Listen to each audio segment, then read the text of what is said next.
a block of mass 2 kg placed on a long frictionless table। एक table है, मान लिया एक टेबल है, इस टेबल पे एक ब्लॉक हमने रखा, इसका मास है m, 2 kg दिया हुआ है, तो बाद इसको 2 kg इसको पुल किया जाना है, हॉरिजॉन्टली पुल किया जाना है, मतलब जैसे ये हॉरिजॉन्टली इसको पुल कर रहे हैं by a constant force F force से इसको हॉरिजॉन्टली इसको पुल किया जाना है। It is found to move 10 metre. क्या हुआ, ये 10 मीटर जो है, मान लिया ब्लॉक यहाँ से यहाँ मूव करके 10 मीटर इस जगह पे पुल हो रहा है F फोर्स के द्वारा, ये 10 मीटर यहाँ से यहाँ इसको पुल किया गया। It is found to move 10 meter at the first speed। Time लगा यहाँ से यहाँ 2 सेकंड में, यहाँ से यहाँ ये आया। Find the magnitude of force। कितना ये हॉरिजॉन्टल फोर्स लग रहा है इसको 10 मीटर मूव कराने में, कितना हॉरिजॉन्टल फोर्स इसको लग रहा है। तो देखिए, फोर्स मालूम करने के लिए, किसी भी चीज का फोर्स मालूम करना है तो क्या है, फोर्स इक्वल होता है मास इनटू एक्सेलरेशन। ठीक है, अब क्वेश्चन में मास मालूम है, एक्सेलरेशन नहीं मालूम, पूरे फिगर में आप देखिए एक्सेलरेशन मालूम नहीं है, तो एक्सेलरेशन मालूम कर लेते हैं तो हमारा फोर्स मालूम हो जाता है। एक्सेलरेशन कहाँ से मिलेगा, ये दिया हुआ इंफॉर्मेशन है, इस इंफॉर्मेशन से आपको एक्सेलरेशन मालूम हो जाएगा। देखिए एस मालूम है, डिस्प्लेसमेंट हुआ 10 मीटर, ठीक है, और इनिशियली ये बॉडी रेस्ट में था, ठीक है, इनिशियली बॉडी को ले जा रहे थे, बॉडी यहाँ पर रखा था, रेस्ट था, फिर इसमें हॉरिजॉन्टल फोर्स लगने लगा, तो यू 0। तो यहाँ से आप एक्सेलरेशन निकाल लीजिए, तो लगाइए इक्वेशन ऑफ, है ना, इसका होता है equation of motion F equal to ut plus half kt। इस फार्मूला से आप इसे प्राप्त कर सकते हैं एक्सेलरेशन। लगाइए S equal to 10 metre, u 0 है तो टेंशन टाइम से 0 हो गया, हाफ एक्सेलरेशन a है, निकालना है a, और t स्क्वायर बोले तो यहाँ 4 हो गया, 2 to the 4, 2 5 या 10, यानी एक्सेलरेशन आपका 5 मीटर पर सेकंड स्क्वायर मिला। तो आपको फोर्स मालूम हो जाएगा, यहाँ लगाइए, फोर्स हो गया 2 into 5, यानी 8 न्यूटन का फोर्स जो है यही रिक्वायर्ड होगा हॉरिजॉन्टल फोर्स बॉडी को 10 मीटर मूव करने के लिए। यही आपका आंसर है। आज एच.सी. वर्मा का न्यूटन्स लॉ ऑफ मोशन का क्वेश्चन नंबर 2 सॉल्व कर लिया है। A car moving at 40 km/h is to be stopped by applying brakes in the next 4 meters. If the car weighs 2000 kg, whatever force must be applied on it। यानी इसमें information दिया हुआ सब कुछ है, कार का वेट क्या, force निकालना है, फोर्स निकालने के लिए मास इनटू एक्सेलरेशन, ये दिमाग में रखना है। मास मालूम है, एक्सेलरेशन अगर मालूम कर लेंगे तो आपका फोर्स निकल जाएगा। तो एक्सेलरेशन निकालने के लिए क्या करेंगे, सबसे पहले जो इंफॉर्मेशन है गिवन, क्या क्या इंफॉर्मेशन दिया है पहले उसको लिखते हैं।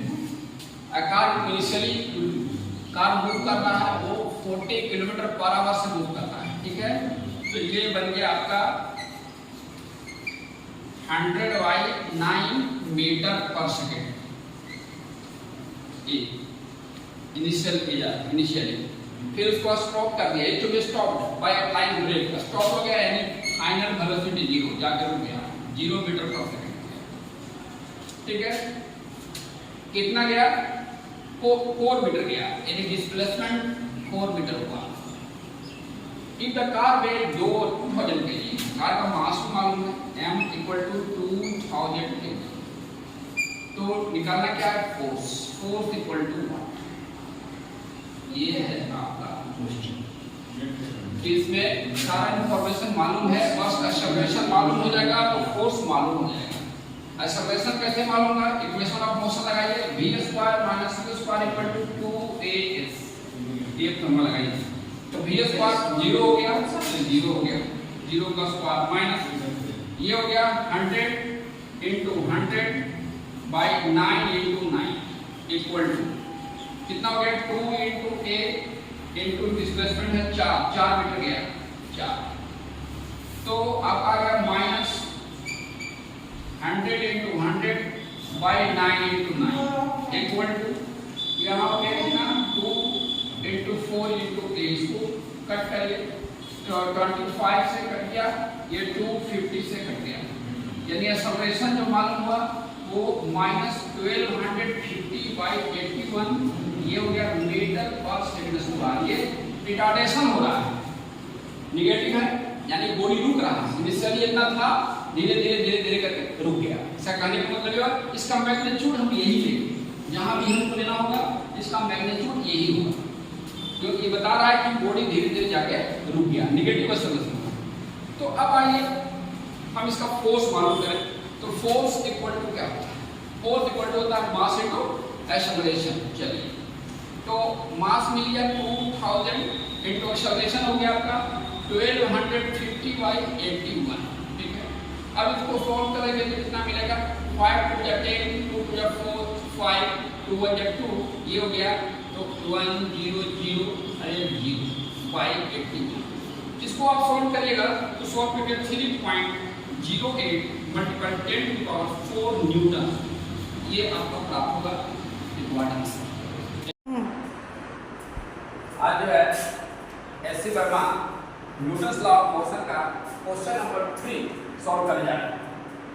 क्वेश्चन है in a TV picture tube electron are ejected, एक ट्यूब से इलेक्ट्रॉन को इजेक्ट कराया जाता है, ठीक है, इलेक्ट्रॉन निकल रहा है from the cathode, cathode with negligible speed, मतलब स्पीड मान के चलिए ना, तो आप नेग्लिजिबल स्पीड का मतलब हो गया u0, इंफॉर्मेशन मालूम है u0 मीटर पर second, and reach a velocity of कितना, यानी फाइनल वेलोसिटी रीच कर रहा है 5 इंटू 10 टू पावर 6 मीटर पर सेकेंड, ये फाइनल जा रहा है इन ट्रेवलिंग 1 सेंटीमीटर, यानी डिस्टेंस भी मालूम है 1 सेंटीमीटर बोले तो 10 टू पावर -2 मीटर ये जा रहा है।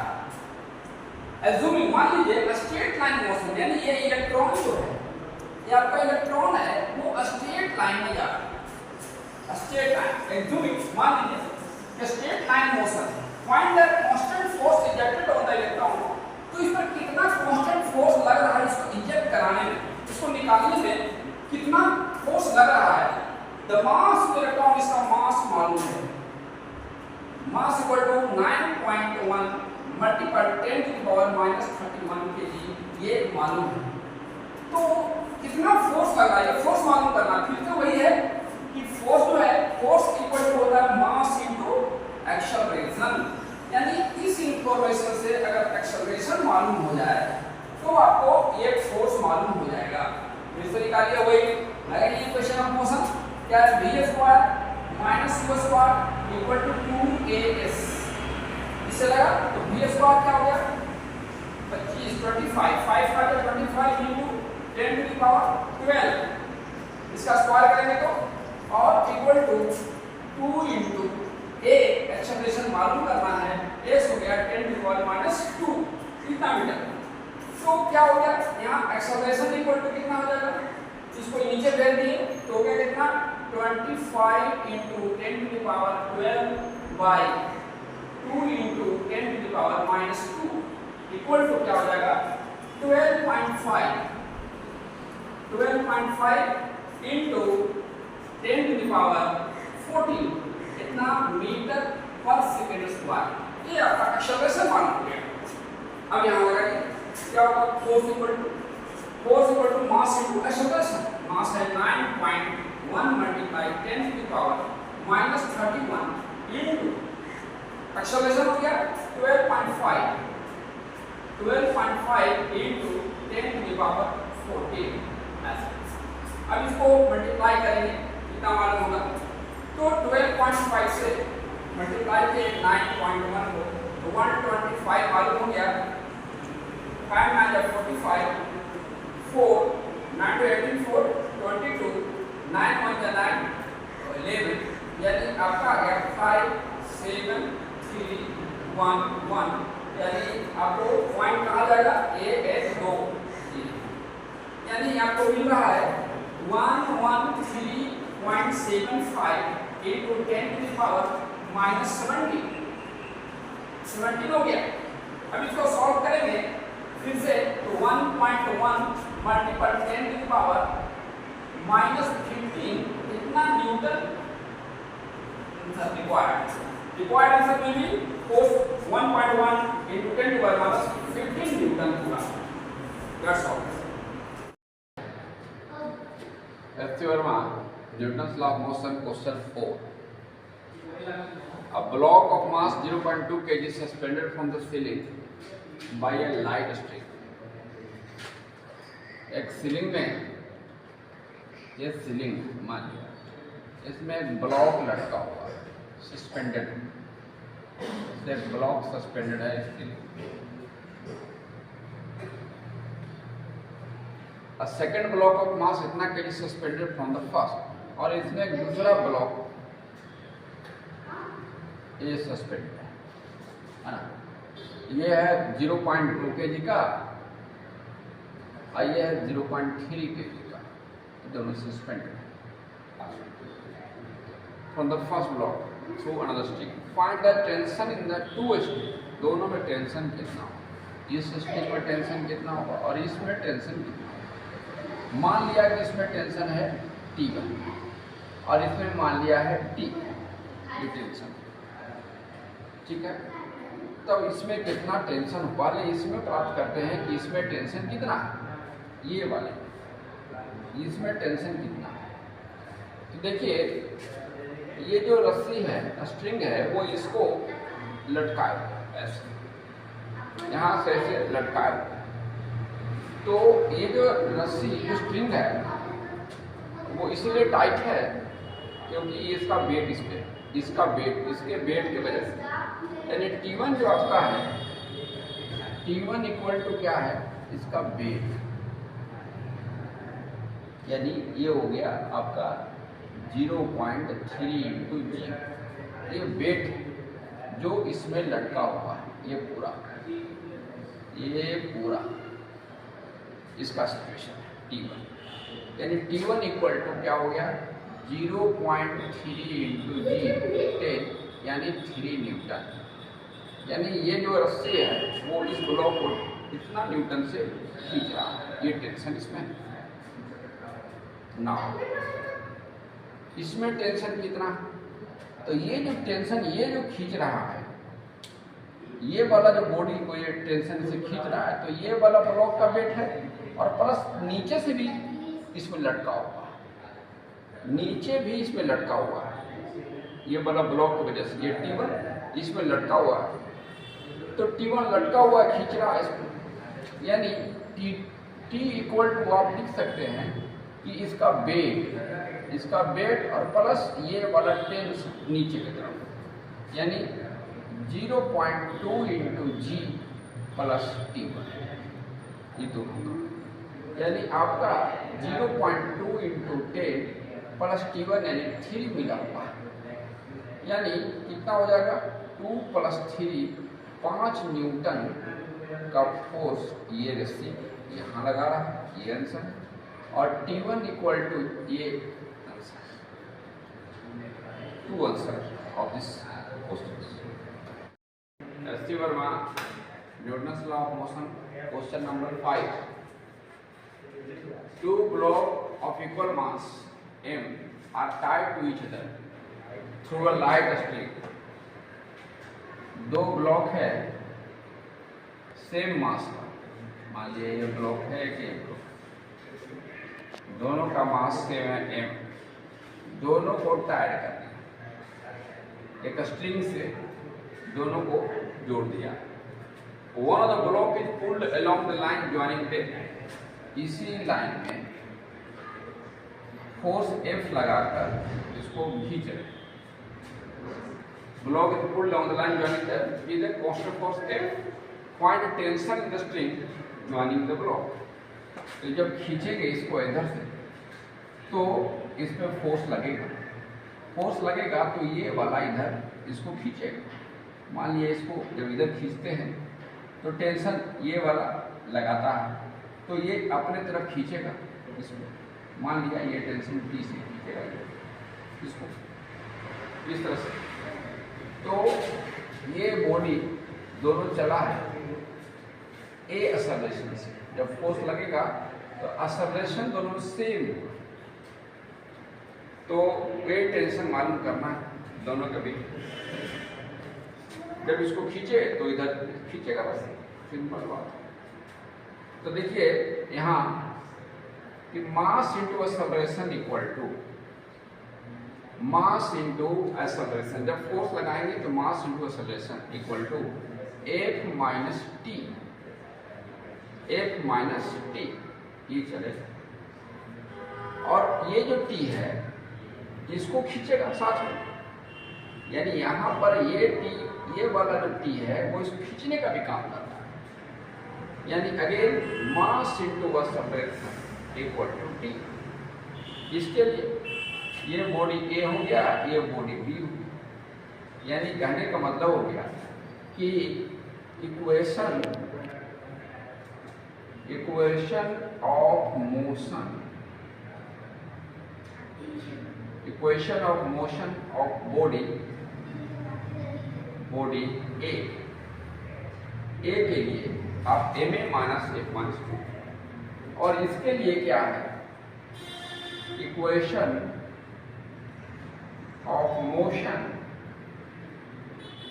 ऑफ बॉडी बी के लिए क्या होगा, तो T equal to mass into acceleration, ये हो गया T equal to mass into acceleration, tension जिसको से खींचा।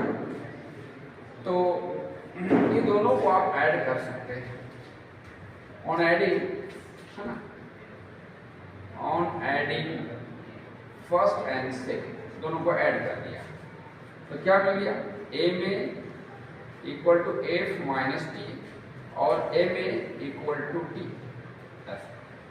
यानी दोनों को जब ऐड किया तो 2ma इक्वल टू ये कैंसिल हो गया, यानी f जो मिला वो 2ma मिल गया।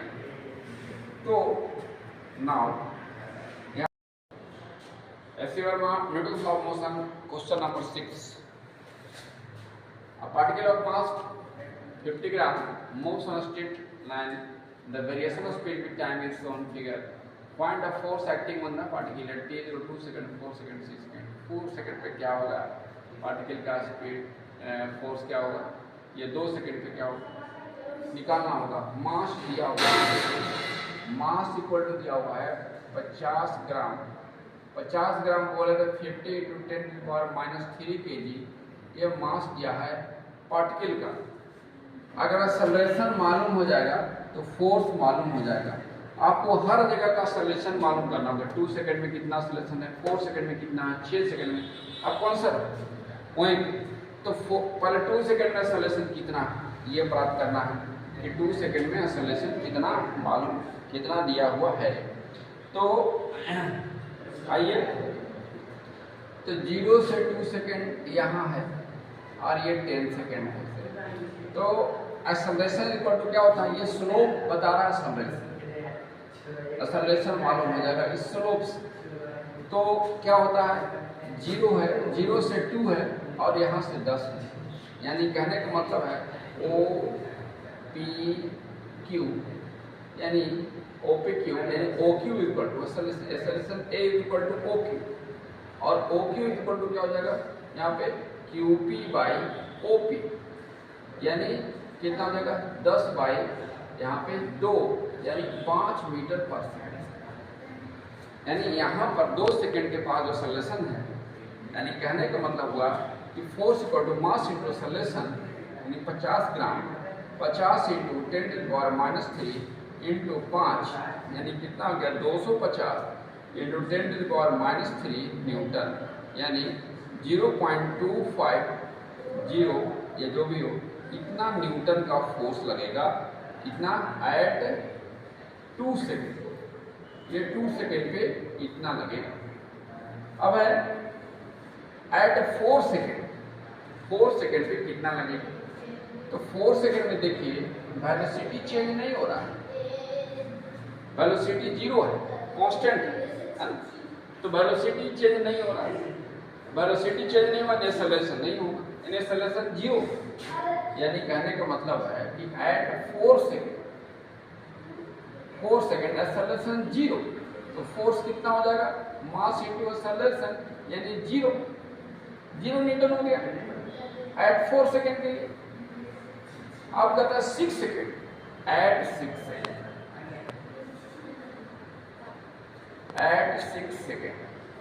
6 सेकेंड माने ये वाला 6 चला गया यहाँ, यानी ये वाला इधर जा रहा है। 6 सेकेंड में क्या स्थिति इसका रहेगा, तो 6 सेकेंड में फिर से स्लोप नीचे की तरफ जा रहा है।